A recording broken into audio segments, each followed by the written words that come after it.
So guys, welcome back to the channel CAD Comrade, and in today's videos we are going to learn about how to make a block in AutoCAD. So basically a block is used when you want to copy paste the same object or the same drawing on multiple files or on multiple drawings. Okay, so let's say I want to use this drawing on multiple floors and multiple sections, then I'll create this as a block because this is now the final drawing, no changes, nothing. So make sure that you make a block only after your drawing is perfect and you have thoroughly checked it, because after that editing in a block is possible.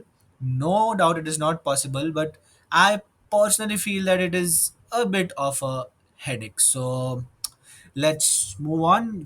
First you need to select the object or the drawing that you want to make a block, and then you need to type the command block.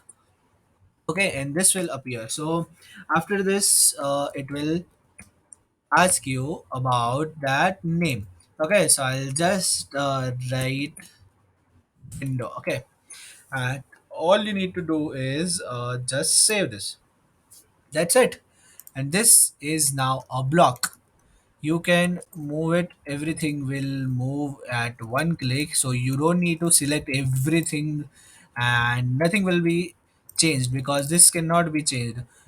Even if you double click on it, it will ask first that if you want to edit the block or not, and if you want to learn more about the block, how to edit, how to break it, how to explode it, then I have bunch of that videos concerning on the particular topic on my channel, so go and watch that. And thank you for watching this video and share it with someone who may need it. Thank you.